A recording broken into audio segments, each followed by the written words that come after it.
மாதத்துக்கு உண்டான சிறப்புகளை பற்றி பார்ப்போம். வீடியோக்குள்ளே போகலாம்.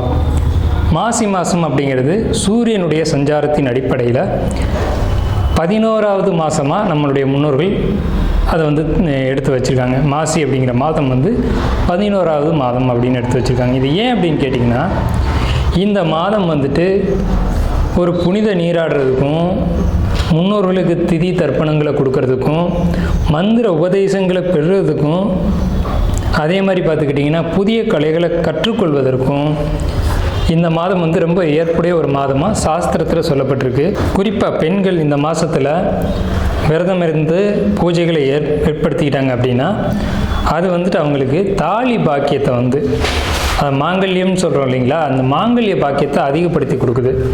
தாலி பாக்கியம் தான் ஒரு பெண்ணுக்கு ரொம்ப அவசியமான ஒரு விஷயம். அப்போ அந்த மாங்கல்யம்ன்ற விஷயம் இந்த மாசி மாதத்தில் சிறப்பான ஒரு இடம் பெறுது. மாசி மாதத்தில் தான் மாசி சிவன் ராத்திரி அப்படின்ற ஒரு விஷயம் வருது. மாசி மாதத்தில் இறை வழிபாடு இல்லாத நாட்களே கிடையாது.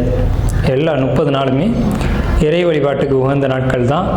அதில் இந்த ஹோலி பண்டிகை கொண்டாடுறதா இருக்கட்டும், சிவராத்திரியாக இருக்கட்டும், இந்த மாதிரி மாசி அமாவாசைக்கும் மாசி பௌர்ணமிக்கும் விசேஷங்கள் அதிகம். இதில் திருமால் மகாவிஷ்ணுவா அவதாரம் எடுத்த ஒரு மாதம் திருமால் மகாவிஷ்ணுவா அவதாரம் எடுத்த மாதம் மாசி மாதம்தான். இந்த மாசி அமாவாசைக்கும் மாசி பௌர்ணமிக்கும் விசேஷங்கள் அதிகம்.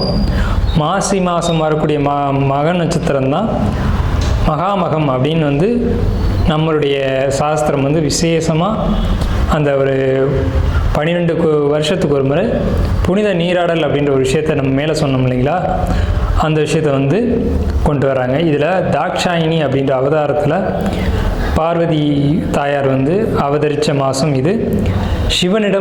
சிவன் திருவிளையாடல் செய்ததும் சிவன் அவதாரம் எடுத்ததும் இந்த மாதத்தில் தான். சிவன் தான் தன்னுடைய திருமணத்தை பார்வதி தேவியை திருமணம் செய்து கொண்ட மாதம் இந்த மாசி மாதம்.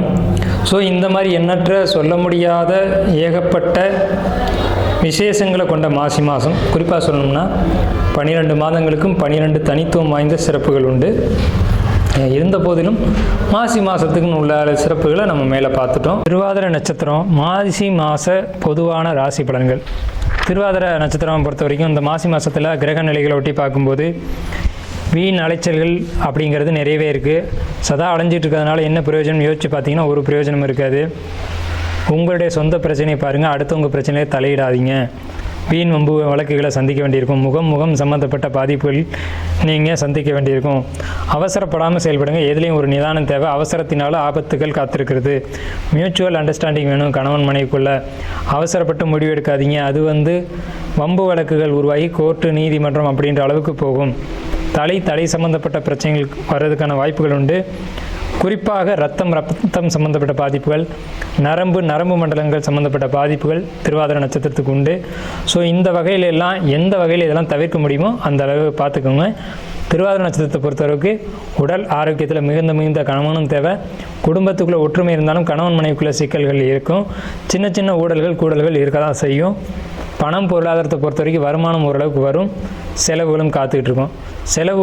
செலவு குறைவாகவும் வருமானம் அதிகமாகவும் திருவாதிரை நட்சத்திரத்துக்கு இந்த மாசி மாதத்தில் இருக்கும். பயணங்கள் சிறப்பாக அமையும்.